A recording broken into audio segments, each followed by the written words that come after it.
بسم اللہ الرحمن الرحیم۔ میں ہوں طارق سمیر، ڈیلی ممتاز ڈیجیٹل کے ساتھ۔ بہت شکریہ ناظرین کا۔ آج جو موضوع ہے وہ ڈان لیگ سے متعلق ہی ہے۔ اس کے کچھ پہلو جو تھے وہ مزید منظر عام پہ لانے ہیں۔ اس کا میں دو تین باتیں ذرا بتا دوں۔ ایک تو یہ ہے کہ جس دن یہ فیصلہ ہوا ابتدائی تحقیقات کے بعد کہ پرویز رشید صاحب جو وزیر اطلاعات تھے کہ جی انہوں نے خبر رکوانے میں کوئی کردار ادا کیوں نہیں کیا، ان پہ الزام یہ عائد ہو گیا، تو وزیر اعظم نواز شریف نے یہ فیصلہ کیا کہ جی اپنا ان سے استعفیٰ لیا جائے۔ تو انہوں نے اسحاق ڈار صاحب کو اور چودھری نثار علی خان کو ان کے پاس بھیجا، اور وہ انہوں نے پھر گفتگو ہوئی اور استعفیٰ دے دیا، جس کے بعد چودھری نثار علی خان نے پنجاب ہاؤس میں ایک پریس کانفرنس کر کے ان کے استعفے کا اعلان کیا۔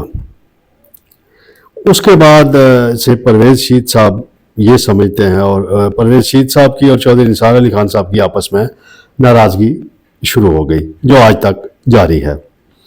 پرویز رشید صاحب کا یہ خیال ہے کہ چودھری نثار علی خان نے ان کو کابینہ سے علیحدہ کروایا، حالانکہ میری ذاتی رائے میں میرے دونوں کے ساتھ میرا بڑا رابطہ ہے، بڑا تعلق واسطہ ہے، لیکن بات جو ہے وہ حقائق پر ہی ہونی چاہیے۔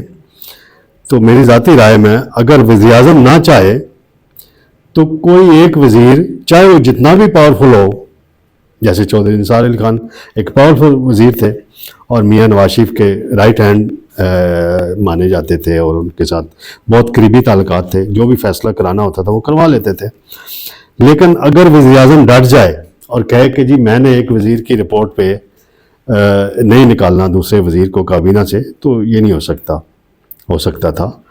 تو یہ تو اس وقت کا ایک دوسرا یہ واقعہ تھا۔ دوسری بات میں یہ کرنا چاہتا ہوں کہ جس دن یہ میٹنگ ہوئی تو مجھے تھوڑی سی باتیں اور بھی یاد آئی ہیں، میرے ذہن نشین کی ہیں۔ تو اس وقت ہمارے ایک دوست تھے، بڑے سینئر صحافی ہیں، آج کل امریکہ میں گئے ہوئے ہیں، جیو نیوز سے ان کا تعلق تھا، آصف علی بھٹی صاحب۔ انہوں نے بھی اسی طرح کی ایک سٹوری فائل کی تھی، لیکن جیو نیوز کی انتظامیہ نے وہ پہلے دن نہیں چلائی، یا 2-3 دن وہ اس کی تصدیق، اور رانا جواد صاحب تھے بیورو چیف، وہ بھی تصدیق میں لگے رہے، اور تو یہ نہیں چلی۔ تو آصف علی بھٹی صاحب نے بھی انکوائری بھگتی اور اس انکوائری کمیشن میں پیش ہوئے، جس میں 2 بریگیڈیئر صاحبان پاک فوج کی طرف سے تھے، اور آج کل جو آئی جی پنجاب ہیں ڈاکٹر عثمان انور، وہ اس وقت FIA میں پنجاب کے ڈائریکٹر تھے، اور ان کو وزیر داخلہ، اس وقت کے وزیر داخلہ چودھری نثار علی خان نے اس کمیٹی میں نامینیٹ کرایا تھا۔ تو وہ آصف علی بھٹی صاحب وہاں پیش ہوتے رہے، اور ان پر بھی بڑا دباؤ ڈالا گیا کہ سورس بتا دیں۔ تو صحافی تو جو بھی ہوتا ہے اس کے لیے سورس پروٹیکٹ کرنا تو بہت لازمی ہوتا ہے۔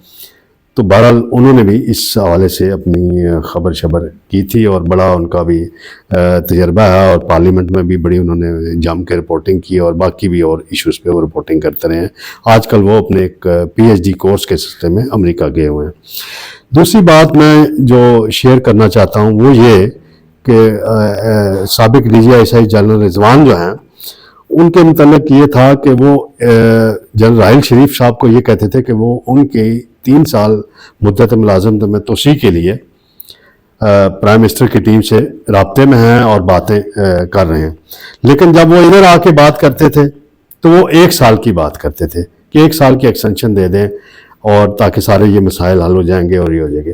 اس کے پیچھے بیک گراؤنڈ میں یہ تھا سارا مسئلہ کہ جنرل رضوان صاحب کی یہ خواہش تھی دل میں کہ وہ اس کے بعد جب 1 سال جنرل راحیل شریف کو اگر مل جاتا، اور جنرل رضوان جو ہیں وہ سینئر موسٹ ہو جاتے، تو اس کے بعد وہ آرمی چیف کی لائن میں آ جاتے اور آرمی چیف بن بھی سکتے تھے، لیکن قدرت کو کچھ اور ہی منظور تھا۔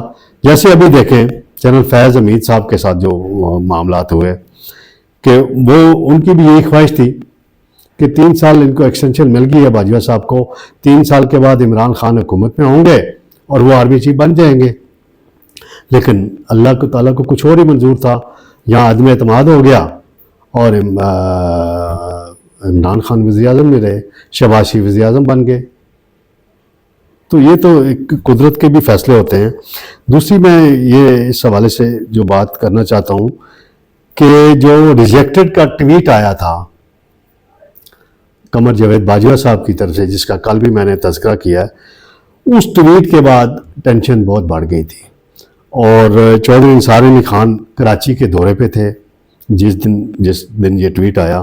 انہوں نے گورنر ہاؤس کراچی میں ایک ہنگامہ خیز پریس کانفرنس کی اور بڑا ٹھوس انداز میں حکومت کا موقف پیش کیا. اور انہوں نے کہا تھا کہ ان کا مشہور فقرہ تھا, ادارے آپس میں ٹویٹس کے ذریعے بات نہیں کرتے, آپس میں ملاقات کر کے بات کرتے ہیں. تو آصف غفور صاحب جو ہیں وہ اس وقت ایسوسیٹ تھے, D G I S P R تھے, انہوں نے یہ ٹویٹ کیا تھا. پھر یہ ٹویٹ واپس لینے کے لیے مذاکرات ہوتے رہے. ان مذاکرات میں میاں شہباز شریف, اسحاق ڈار اور چودھری نثار علی خان جا کے آرمی ہاؤس میں جنرل قمر جاوید باجوہ سے ملاقاتیں کرتے تھے, دیگر فوج کی قیادت سے ملاقاتیں کرتے تھے. اس میں جہاں میری نظر میں جو پوائنٹ آف ویو میرے پاس پہنچا ہوا ہے وہ یہ تھا کہ جی پریس کانفرنس آصف غفور صاحب کی کرائی گئی تھی جس دن یہ ٹویٹ ہوا تھا.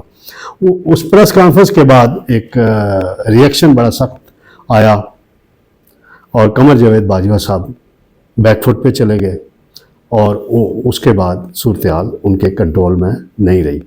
تو یہ ساری کہانی تھی اس کے پیچھے.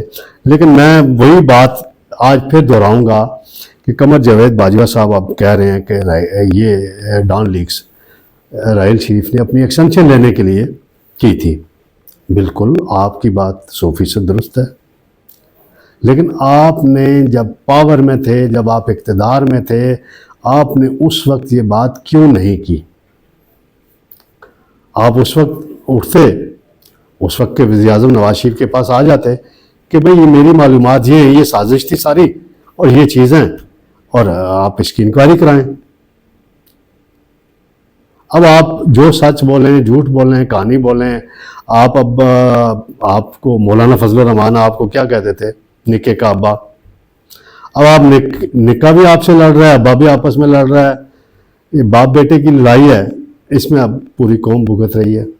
تو لہٰذا ملکی معاملات کو بڑا سنجیدگی سے, بڑی تحمل سے چلانا پڑتا ہے. اور باجوہ صاحب آپ نے ملک کی خدمت کی ہے, یقیناً آپ آرمی چیف رہے ہیں, ایف اے ٹی ایف کا معاملہ ہو اور باقی معاملات ہوں, آپ کا بڑا رول ہے اس ساری صورتحال میں.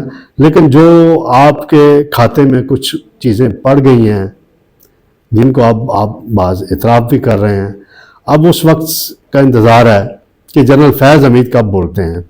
کل ان کے ایک قریبی دوست پولیٹیشین, میرے بھی بڑے دوست ہیں, وہ مجھے پارلیمنٹ ہاؤس میں ملے. میں نے ان سے پوچھا کہ بھئی باجوہ صاحب بول رہے ہیں تو آپ کے دوست فیض حمید کب بولیں گے؟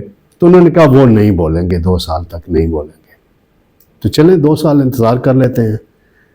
2 سال کے بعد وہ پھر باجوہ صاحب کی باتوں کی تصدیق کرتے ہیں, تردید کرتے ہیں, جو بھی ہوتا ہے وہ تو وقت ہی بتائے گا. آپ تمام ناظرین کا بہت شکریہ, آپ نے بڑی توجہ سے یہ بات سنی. انشاءاللہ دوبارہ ملاقات ہوگی.